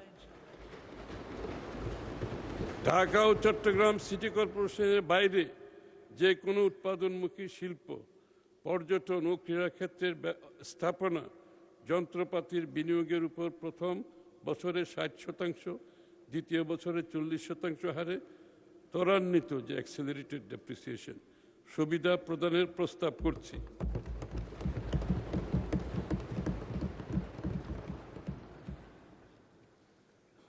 মাননীয় স্পিকার, করদাতাদের দাতব্য জনকল্যাণমূলক কাজে দান করাকে উৎসাহ প্রদান করতে কর রেয়াত প্রদানের অংশ হিসেবে স্বাস্থ্য, প্রতিবন্ধী সেবা, ক্যান্সার, অটিজম, ডায়াবেটিস, থ্যালাসেমিয়া ও সামাজিক কল্যাণে নিয়োজিত 11টি জনকল্যাণমূলক প্রতিষ্ঠানের তালিকা অনুমোদনের প্রস্তাব করা হয়েছে।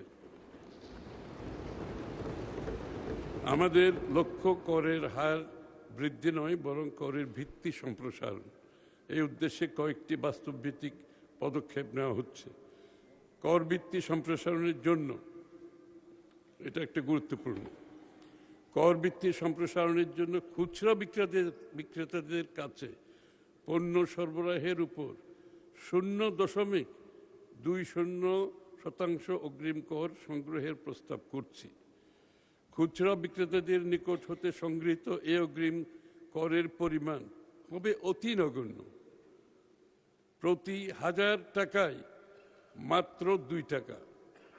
তাছাড়া অগ্রিম সংগৃহীত এই আয়কর করদাতার প্রদেয় করের সাথে সমন্বয়ও করতে পারবে। যদি কিছু থাকে কারো, সেটা সমন্বিত করতে পারবে। Student account, no frills account ও বোর্ড কর্তৃক গেজেট দ্বারা টিআইন গ্রহণের বাধ্যবাধকতা হতে অব্যাহতিপ্রাপ্ত ব্যক্তি ব্যতীত অন্য যে কোনো ব্যক্তি ব্যাংক হিসাব খোলার সময় টিআইএন সনদ দাখিল করা বিধানের প্রস্তাব করছি। এখানে এক্সামশন আছে, হ্যাঁ, ফ্যামিলি কার্ড অনেক অব্যাহতি আছে, এটা খুব বেশি লোককে এফেক্ট করবে না। এটা এক্সামশন আছে অনেকের জন্য, হ্যাঁ, যারা ট্যাক্সের আওতায় আসবে মূলত তাদের এই লোকগুলো এখানে আসবে। Central data integration central data ইন্টিগ্রেশনের মাধ্যমে এনবিআর এর তথ্য ভাণ্ডারকে জাতীয় পরিচয়পত্র, ব্যাংক, ইউটিলিটি সেবা, সাব রেজিস্ট্রি অফিস এবং অন্যান্য প্রতিষ্ঠানের সঙ্গে সংযুক্ত করে তথ্য আদান প্রদানের ব্যবস্থা করা। এটা হচ্ছে ট্রান্সপারেন্সির জন্য। আমাদের তো একটা জায়গায় ট্রান্সপারেন্সি আনতে হবে, সকলের জন্য সেটা উপকার হবে।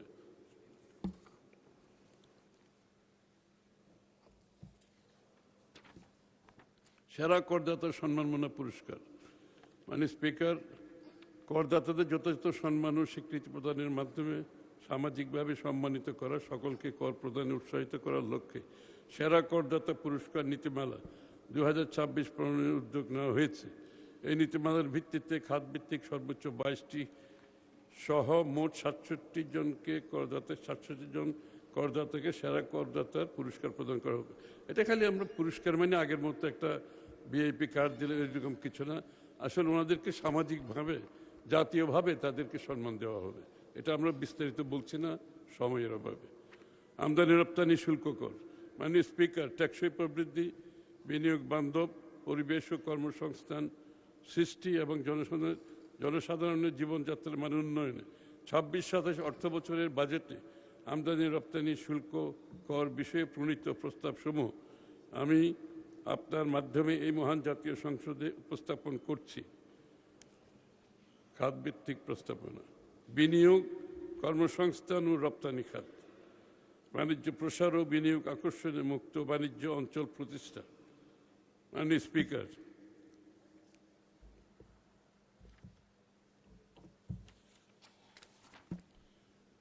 বাণিজ্য বিনিয়োগের প্রসারে বিশ্বের বিভিন্ন দেশের ন্যায় মুক্ত বাণিজ্য অঞ্চল, ফ্রি ট্রেড জোন স্থাপনের সুবিধার্থে কাস্টমস আইনে একটি নতুন অধ্যায় সহ কতিপয় বিধান সংযোজনের প্রস্তাব করছি।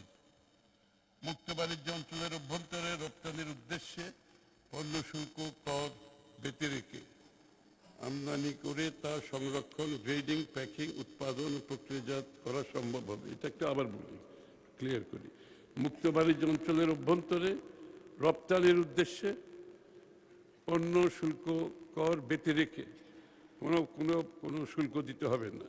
বন্ডেড ওয়্যারহাউসের পুরোটাই বন্ডেড ওয়্যারহাউস, পুরো অঞ্চলটাই বন্ডেড ওয়্যারহাউস।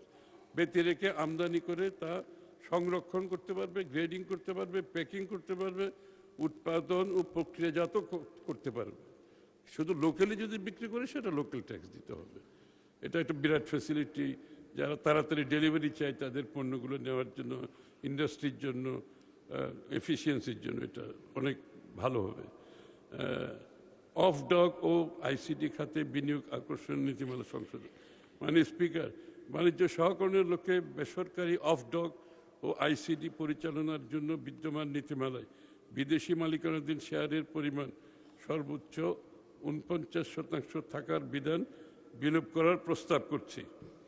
লজিস্টিক্স সেবার মান উন্নয়নের লক্ষ্যে এয়ার কার্গো অপারেটর স্টেশন স্থাপন সংক্রান্ত বিধিমালা প্রণয়ন। স্পিকার, বিশ্বের স্বনামধন্য লজিস্টিক্স কোম্পানি এবং দেশীয় বেসরকারি খাতকে এয়ার কার্গো ক্লিয়ারেন্স সংক্রান্ত কার্যক্রমে সম্পৃক্ত করার লক্ষ্যে এয়ার কার্গো অপারেটর স্টেশন স্থাপন সংক্রান্ত নতুন একটি বিধিমালা জারির প্রস্তাব করছি। এটি বাস্তবায়িত হলে ঢাকা, চট্টগ্রাম, সিলেট আন্তর্জাতিক বিমানবন্দর পর্যায়ক্রমে পূর্ণাঙ্গ লজিস্টিক হাবে উন্নীত হবে এবং ই কমার্স খাতের ব্যাপক প্রসার ঘটবে। বেসরকারি বন্দর ও টার্মিনাল অপারেটর বিষয়ক বিধিমালা। দেশের বন্দর সেবার মান আন্তর্জাতিক পর্যায়ে উন্নীত করা এবং এক্ষেত্রে গ্রিনফিল্ড ইনভেস্টমেন্ট আকর্ষণের লক্ষ্যে বেসরকারি বন্দর এবং টার্মিনাল অপারেটর সংক্রান্ত একটি বিধিমালা জারির প্রস্তাব করছি। দেশে পৌর বিদ্যুৎ উৎপাদনকারী শিল্পের বিকাশে রেয়াতি সুবিধা প্রদান। স্পিকার, নবায়নযোগ্য টেকসই জ্বালানির সবচেয়ে গুরুত্বপূর্ণ নিরাপদ উৎস সৌর বিদ্যুৎ খাতের প্রসার। এই খাত সংশ্লিষ্ট গুরুত্বপূর্ণ উপকরণসমূহ আমদানিতে প্রযোজ্য আমদানি শুল্ক, রেগুলেটরি শুল্ক, সম্পূরক শুল্ক এবং আগাম কর 0% করে একটি নতুন প্রজ্ঞাপন জারি করার প্রস্তাব করছি। এই খাতের ধারাবাহিক ও দীর্ঘমেয়াদী উন্নয়নের স্বার্থে এই প্রজ্ঞাপনটি 30 জুন 2031 পর্যন্ত বলবৎ রাখার প্রস্তাব করছি। অর্থাৎ নবায়নযোগ্য যে আমরা এনার্জি চাচ্ছি সেটাকে পুরোপুরিভাবে সমর্থন করে এই সিদ্ধান্তগুলি নেওয়া হয়েছে। এটা 2031 পর্যন্ত বলবৎ থাকবে, যাতে করে ইনভেস্টররা তারা সিদ্ধান্ত নিতে সহজ হয় তাদের পক্ষে। তবে দেশে এই খাত সংশ্লিষ্ট পণ্যের উৎপাদনকে উৎসাহ দিতে এবং দেশীয় শিল্পের বিকাশে mounting structure, lithium cell, battery pack, battery energy storage system ইত্যাদি পণ্যসমূহের রেয়াতি সুবিধা 30 জুন 2028 খ্রিস্টাব্দের পর প্রত্যাহার করার প্রস্তাব করছি। আমাদের দেশে কিছু শিল্প আছে, তাদের প্রোটেকশনের জন্য এটা করা হয়েছে। দেশে ইলেকট্রিক গাড়ি ইভি উৎপাদনকারী শিল্পে বিনিয়োগ আকর্ষণের লক্ষ্যে শুল্ক কর অব্যাহতি প্রদান।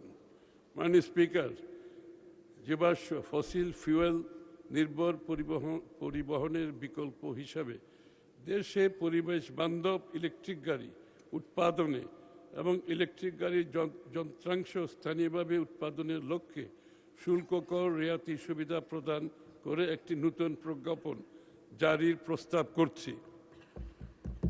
যে সকল প্রতিষ্ঠান 4 চাকা 4 হুইলার, 3 চাকা 3 হুইলার, বিদ্যুৎ চালিত যানবাহনের বডি তৈরি, ওয়েল্ডিং, পেইন্টিং, অ্যাসেম্বলিং সম্পন্ন করার মাধ্যমে স্থানীয় পর্যায়ে উচ্চ মূল্য সংযোজন করবে, তাদের ক্ষেত্রে উপকরণ ও যন্ত্রাংশ আমদানিতে 3% আমদানি শুল্ক ব্যতীত সকল প্রকার শুল্ক কর মওকুফের প্রস্তাব করছে। অন্যদিকে যে সকল প্রতিষ্ঠান পার্টস সংযোজন ও পেইন্টিং কার্যক্রমের মাধ্যমে স্থানীয় পর্যায়ে কিছুটা কম মূল্য সংযোজন করবে, তাদের ক্ষেত্রে 15% আমদানি শুল্ক ব্যতীত অন্যান্য সকল প্রকার শুল্ক কর মওকুফের প্রস্তাব করছি। একই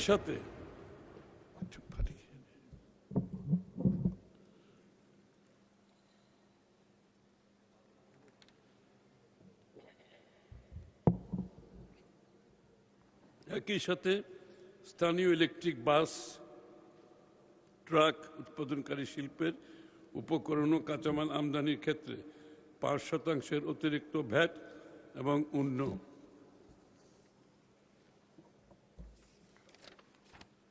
সকল প্রকার শুল্ক করাদি হতে সম্পূর্ণ অব্যাহতি প্রদানপূর্বক একটি নতুন প্রজ্ঞাপন জারির প্রস্তাব করছি।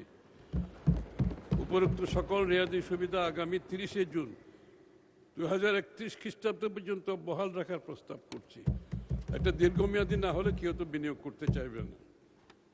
ই বাইক উৎপাদনকারী শিল্পে বিনিয়োগ আকর্ষণের রেয়াতি সুবিধা বৃদ্ধি।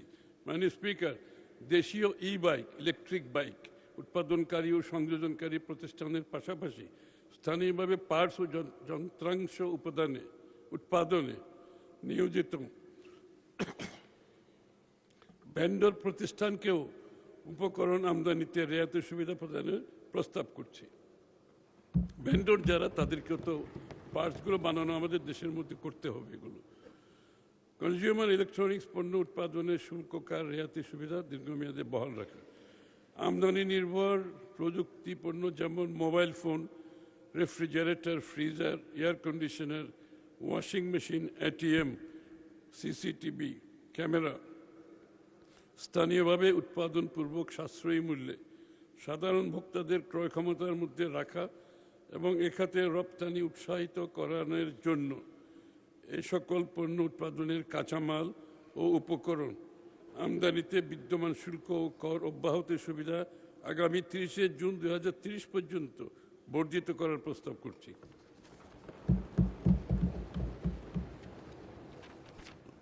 কম্পিউটার ও ডিজিটাল পণ্য উৎপাদন শিল্পের রেয়াতি সুবিধা সংক্রান্ত নতুন প্রজ্ঞাপন জারি। মাননীয় স্পিকার, কম্পিউটার ও ডিজিটাল ডিভাইস খাতের দেশীয় বিকাশকে ত্বরান্বিত করার লক্ষ্যে কম্পিউটারের যন্ত্রাংশ, অন্যান্য ডিজিটাল ডিভাইস উৎপাদনের জন্য উপকরণ আমদানিতে বিদ্যমান শুল্ক ও কর অব্যাহতি সুবিধা আগামী 30 জুন 2030 পর্যন্ত বর্ধিত করার প্রস্তাব করছি। দেশে সেমিকন্ডাক্টর শিল্পের বিকাশে দীর্ঘমেয়াদী রেয়াতি সুবিধা প্রবর্তন। স্থানীয়ভাবে সেমিকন্ডাক্টর বা চিপ ডিজাইন, টেস্টিং ও প্যাকেজিং খাতে বিনিয়োগ আকৃষ্ট করতে এই শিল্পে ব্যবহৃত উপকরণ আমদানিতে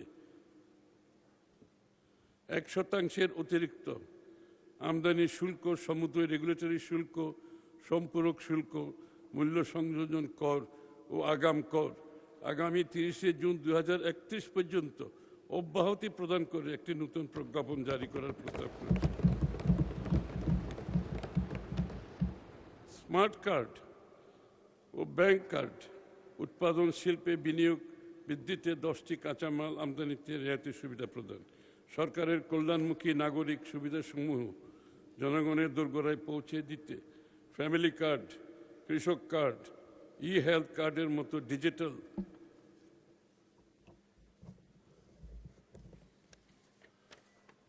ব্যবস্থা চালু হচ্ছে। এই বিশাল চাহিদাকে সামনে রেখে সব ধরনের স্মার্ট কার্ড ও ব্যাংকিং, ডেবিট ও ক্রেডিট কার্ড উৎপাদনে অত্যাবশ্যক 10টি কাঁচামাল আমদানির ক্ষেত্রে 5% অতিরিক্ত আমদানি শুল্ক অব্যাহতি প্রদানের প্রস্তাব করছে।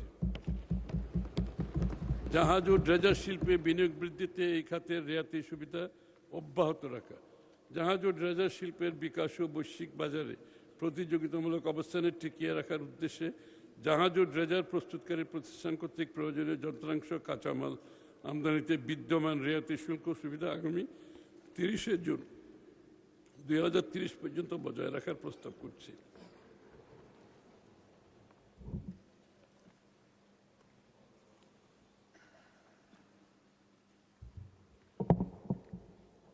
পরিবেশ বান্ধব ব্যাটারি উৎপাদনকারী শিল্পে রেয়াতি সুবিধা প্রদান করে নতুন প্রজ্ঞাপন জারি।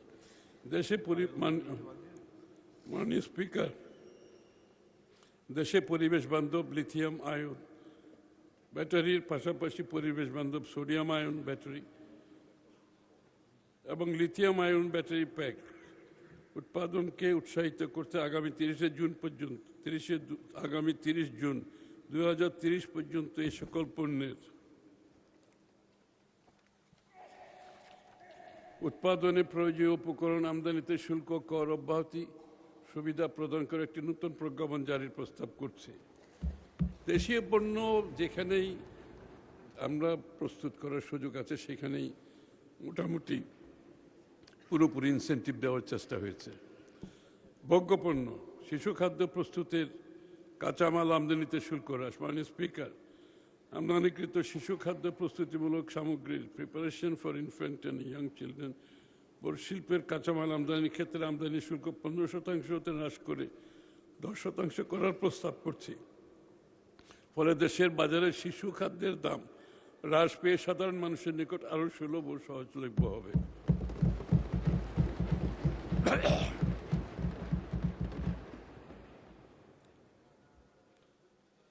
জনসাধারণের প্রাত্যহিক খাদ্য তালিকায় এবং দৈনন্দিন রান্নায় উল্লেখযোগ্য পরিমাণে বিভিন্ন ধরনের মশলা ব্যবহার করা হয়। এই বিবেচনায় সকল প্রকার মশলার উপর 5% রেগুলেটরি শুল্ক সম্পূর্ণভাবে প্রত্যাহারের প্রস্তাব করছে।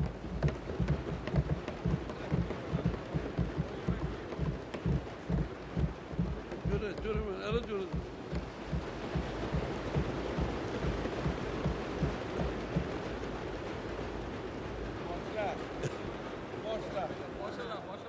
মশলা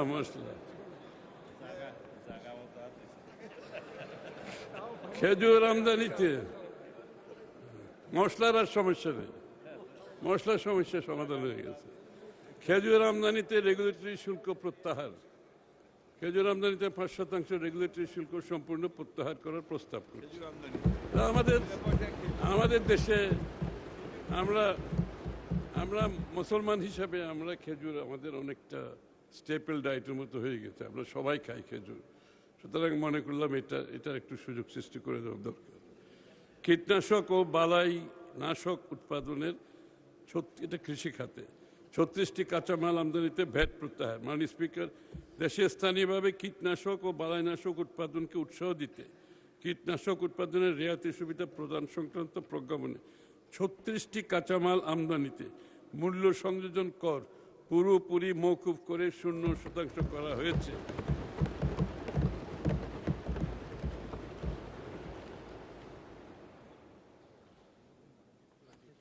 কোথায় গেল? সার উৎপাদনের কাঁচামাল আমদানিতে রেয়াতি সুবিধা প্রদান। স্থানীয়ভাবে জিঙ্ক সালফেট সার উৎপাদনের স্বয়ংসম্পূর্ণতা অর্জন এবং দেশীয় শিল্পকে উৎসাহিত করার উদ্দেশ্যে এর মূল কাঁচামাল জিঙ্ক অ্যাশ আমদানিতে বিদ্যমান আমদানি শুল্ক সম্পূর্ণ মওকুফ করে 0% করার প্রস্তাব করছি। এটা সারের ব্যাপারে যে কৃষক সবচেয়ে বেশি লাভবান হবে, আমরা সবাই লাভবান হব। ভেটেরিনারি মেডিসিন আমদানিতে রেয়াতি সুবিধা বিস্তৃতকরণ হচ্ছে। বিভিন্ন ভেটেরিনারি মেডিসিন আমদানির ক্ষেত্রে সুনির্দিষ্ট ব্র্যান্ডের পণ্যের পরিবর্তে তার জেনেরিক ক্যাটাগরির পণ্য আমদানির ক্ষেত্রে 0% হারে রেয়াতি সুবিধা প্রদান করার প্রস্তাব করছে।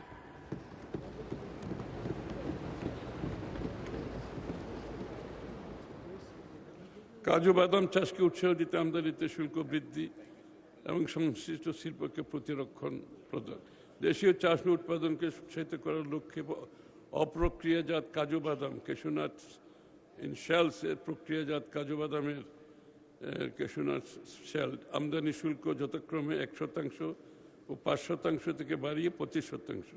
এগুলো রেডিমেড যেগুলো কাজ আছে এগুলোকে বাড়িয়ে দেওয়া হয়েছে। তবে দেশে উৎপাদকদের জন্য অপ্রক্রিয়াজাত কাজু বাদাম আমদানি শুল্ক 15% করার প্রস্তাব করছি, তারা যাতে ইম্পোর্ট করে আবার প্রসেস করতে পারে, এই জন্য তাদেরটা কমিয়ে দেওয়া হয়েছে। দেশীয় শিল্পের প্রসারে পাঙ্গাস মাছের ফিলেট আমদানিতে সম্পূরক শুল্ক আরোপ। পাঙ্গাস মাছের ফিলেট আমদানি হয়, এটাও তো জানতেন না। দেশীয় মৎস্য দেশীয় মৎস্য প্রক্রিয়াকরণ শিল্পের উপযুক্ত বাজার প্রতিরক্ষণ নিশ্চিত করার লক্ষ্যে আমদানিকৃত পাঙ্গাস মাছের ফিলেটের উপর 20% সম্পূরক শুল্ক আরোপের প্রস্তাব করছি। এটা আমদানিকৃত, হ্যাঁ, না দেশীয় তো না, এটা তো আমদানিকৃত। পোলট্রি, ডেয়ারি ও মৎস্য খাদ্য উৎপাদনকারী শিল্পের কাঁচামাল আমদানিতে রেয়াতি সুবিধা।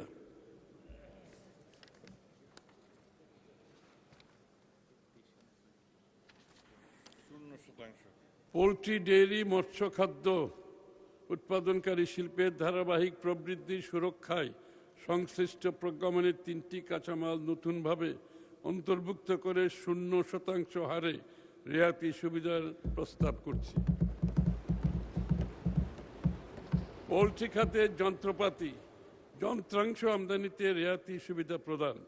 পোলট্রি ও ডেয়ারি শিল্পের প্রয়োজনীয় যন্ত্রপাতি, যন্ত্রাংশ উৎপাদনকারী দেশীয় প্রতিষ্ঠানসমূহ কর্তৃক এই খাতের কতিপয় উপকরণ আমদানিকে রেয়াতি সুবিধা সংক্রান্ত প্রজ্ঞাপনে নতুনভাবে, আগেরও আছে, এটা নতুনভাবে অন্তর্ভুক্ত করে আমদানি শুল্ক 0% করার প্রস্তাব করছে।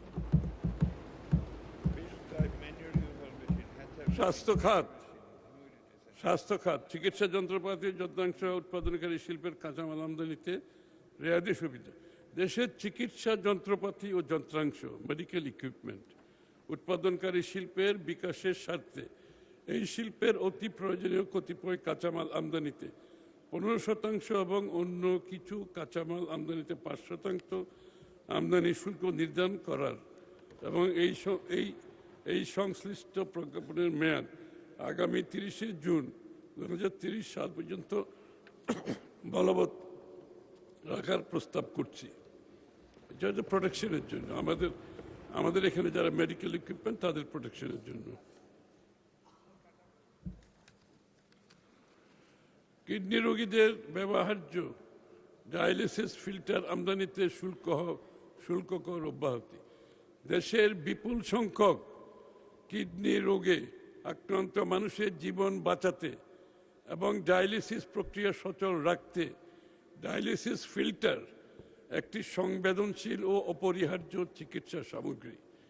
বর্তমানে এই চিকিৎসা উপকরণটি আমদানির ক্ষেত্রে উচ্চ করভার থাকায় গুরুতর অসুস্থ রোগীদের চিকিৎসা ক্ষেত্রে অতিরিক্ত ব্যয়ের সৃষ্টি হচ্ছে। তাই ডায়ালিসিস ফিল্টার আমদানিতে আরোপিত বিদ্যমান 15% মূল্য সংযোজন কর, 5% অগ্রিম আয় কর সম্পূর্ণভাবে প্রত্যাহার করার প্রস্তাব করছি।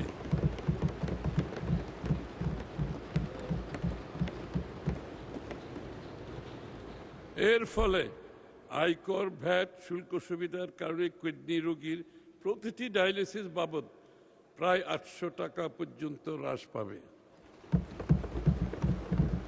মৃতদেহ সংরক্ষণে ব্যবহৃত মর্চুয়ারি আমদানি শুল্ক হ্রাস।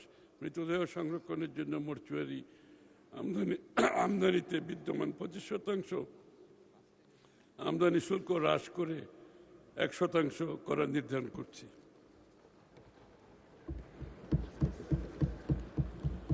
ঔষধ খাত, ক্যান্সারের ঔষধ তৈরির নতুন 9টি কাঁচামাল আমদানিতে রেয়াতি সুবিধা প্রদান। মানে স্পিকার, দেশের ফার্মাসিউটিক্যাল শিল্পকে স্থানীয়ভাবে আন্তর্জাতিক মানের সাশ্রয়ী মূল্যের ক্যান্সার প্রতিরোধী ঔষধ উৎপাদনে সক্ষম ও স্বাবলম্বী করে তুলতে বিদ্যমান রেয়াতি শুল্ক সুবিধার প্রজ্ঞাপনে কাঁচামাল আমদানির ক্ষেত্রে নতুন করে আরও 9টি উপকরণ যুক্ত করে আমদানি শুল্ক ও ভ্যাট 0% করার প্রস্তাব করছি।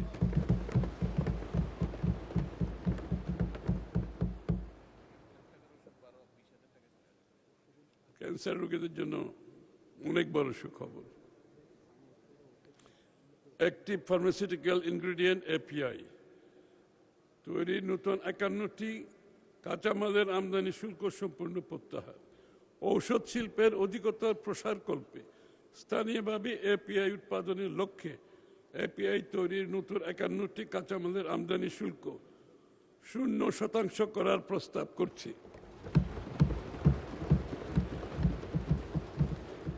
আমাদের ওষুধের উপর ওষুধের দ্রব্যের উপর একটা ভালো প্রভাব পড়বে আমরা আশা করছি আগামী দিনে, এবং এক্সপোর্ট হবে, এটা রপ্তানিও হবে।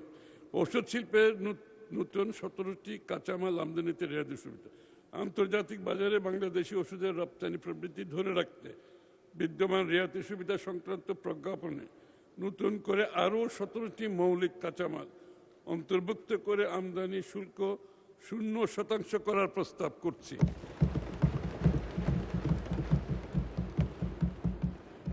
জনস্বাস্থ্য খাত, সুয়ারেজ ট্রিটমেন্ট প্ল্যান্ট আমদানিতে রিয়ায়তের সুবিধা প্রদান। মাননীয় স্পিকার, ঢাকা ও বিভাগীয় শহর সমূহ শিল্প কারখানার বর্জ্য ব্যবস্থাপনার আধুনিকায়ন ও সার্কুলার ফিউচার মডেল বাস্তবায়নে সুয়ারেজ ট্রিটমেন্ট প্ল্যান্ট আমদানিতে বিদ্যমান আমদানি শুল্ক 5% হতে 1% নির্ধারণ করার প্রস্তাব করছি। তামাকজাত পণ্যের আমদানিতে সম্পূরক শুল্ক আরোপ। জনস্বাস্থ্যের জন্য অত্যন্ত ক্ষতিকর নিকোটিন গ্র্যানুয়েলস এবং নিকোটিন পাউচ আমদানি নিরুৎসাহিত করার লক্ষ্যে নতুন কোড সৃজনপূর্বক 350% সম্পূরক শুল্ক আরোপের প্রস্তাব করছি। বিশেষ চাহিদা সম্পন্ন জনগোষ্ঠীর সহায়ক উপকরণ আমদানিতে শুল্ক রেয়াত সংক্রান্ত প্রস্তাবনা।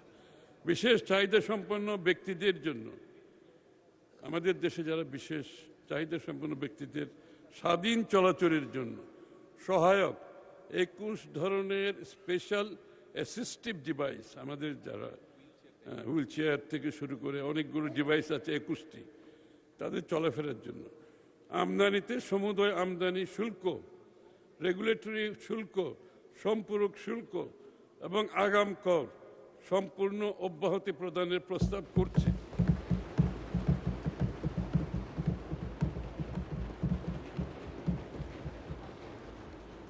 এই মানুষগুলোর মোবিলিটি বেড়ে যাবে। আমরা যদি এই কাজটা করতে পারি তাদের মোবিলিটি অনেক বেশি বেড়ে যাবে ইনশাল্লাহ। ইনশাল্লাহ তারা কার্যক্রমক্ষম হবে। এই কর রেয়াত সুবিধা বিশেষ চাহিদা সম্পন্ন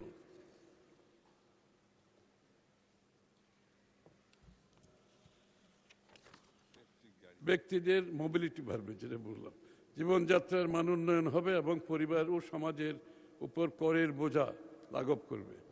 পরিবহন খাত, ইলেকট্রিক গাড়ি, ইভি জনপ্রিয় করতে শুল্ক ছাড়। মাননীয় স্পিকার, পরিবেশ দূষণ রোধ এবং জ্বালানি নিরাপত্তা বৃদ্ধির লক্ষ্যে জাতীয় রাজস্ব বোর্ড কর্তৃক ইতিমধ্যে প্রজ্ঞাপন জারির মাধ্যমে স্কুল, কলেজ, বিশ্ববিদ্যালয় অথবা অনুরূপ শিক্ষা প্রতিষ্ঠানের শিক্ষার্থী পরিবহনের জন্য ব্যবহৃত ইলেকট্রিক বাস আমদানিতে বিদ্যমান সমুদয় শুল্ক, কর এবং অন্যান্য ইলেকট্রিক বাস ট্রাকের ক্ষেত্রে ভ্যাট ব্যতীত সমুদয় শুল্ক, কর অব্যাহতি প্রদান করেছে। এই সুবিধা আগামী 30 জুন 2030 পর্যন্ত বর্ধিত করার প্রস্তাব করছি। পরিবেশ বান্ধব ইলেকট্রিক গাড়ি আমদানির ক্ষেত্রে বিদ্যমান মোট করভার 93% থেকে হ্রাস করে $25,000 পর্যন্ত মূল্যের ইলেকট্রিক গাড়ির ক্ষেত্রে 64% এবং $5,000 পর্যন্ত গাড়ির ক্ষেত্রে 80%, 50,000 এবং 50,000, এটা হচ্ছে আগেরটা 25,000, এটা $50,000 পর্যন্ত গাড়ির ক্ষেত্রে 80% নির্ধারণের প্রস্তাব করছি। এটা আগের যে ফুয়েল কারের চেয়ে অনেক কম, ব্যবধানটা এখানে দেখা হয়নি, অনেক কমে গেছে। Plug in hybrid electric vehicle আমদানিতে শুল্ক হ্রাস। একইভাবে নতুন plug in hybrid electric vehicle, এটাও electrical but some oil, some petrol, এর ক্ষেত্রে 2000 সিসি পর্যন্ত ইঞ্জিন ক্ষমতা সম্পন্ন গাড়ি আমদানিতে সম্পূরক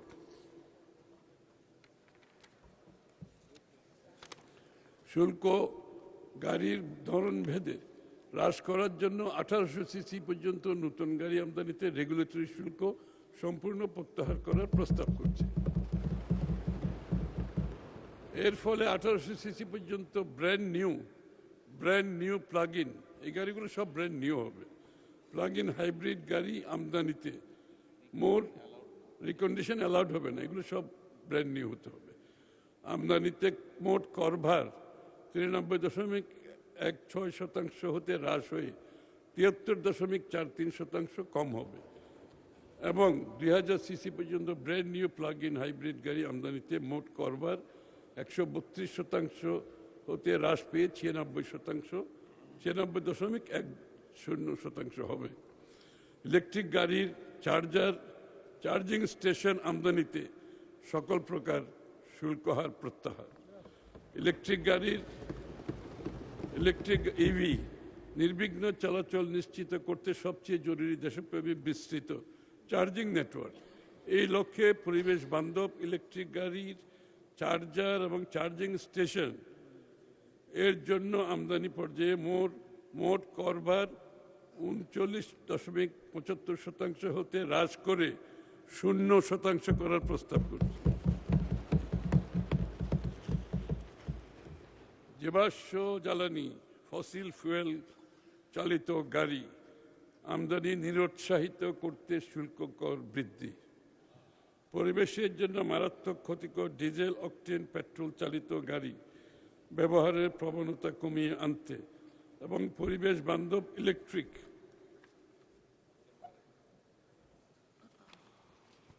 যান ইভি ব্যবহারে জনগণকে উৎসাহিত করতে মধ্যম সারির 1200 থেকে 1600 সিসি ক্ষমতার ইন্টারনাল কম্বাসন ইঞ্জিন বিশিষ্ট আমদানিকৃত গাড়ির উপর বিদ্যমান সামগ্রিক করভার 132.36% থেকে বাড়িয়ে 155.58% নির্ধারণের প্রস্তাব করছে। তবে অন্যান্য গাড়ি আমদানির ক্ষেত্রে বিদ্যমান করভার অপরিবর্তিত রাখার প্রস্তাব করছি। তথ্য প্রযুক্তি খাতের বিকাশে কম্পিউটার সামগ্রীর আমদানিতে বিদ্যমান শুল্ক কর বিশেষভাবে হ্রাস করা। স্পিকার, প্রযুক্তি খাতে উন্নত বাংলাদেশ এবং আইটি খাতে ব্যাপক কর্মসংস্থান সৃষ্টির লক্ষ্যে laptop, desktop, computer server, computer printer, computer monitor আমদানির ক্ষেত্রে সমুদয় আমদানি শুল্ক, রেগুলেটরি শুল্ক, সম্পূরক শুল্ক, ভ্যাট প্রত্যাহার করার প্রস্তাব করছে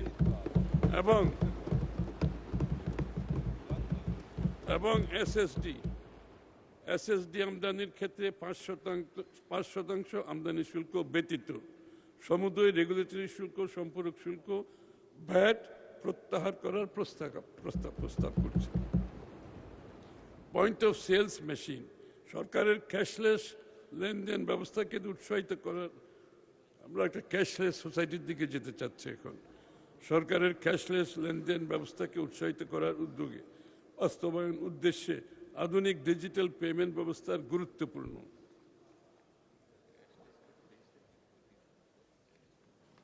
মাননীয় অর্থমন্ত্রী, মাগরিবের নামাজের জন্য বিরতি দিতে চাই। আপনি মাগরিবের নামাজের বিরতির পর অবশিষ্ট অংশ উত্থাপন করতে পারেন। ধন্যবাদ মাননীয় স্পিকার। মাননীয় সদস্যবৃন্দ, এখন আমি মাগরিবের নামাজের জন্য সংসদের বৈঠক 30 মিনিটের জন্য বিরতি দিচ্ছি। আপনাদেরকে ধন্যবাদ।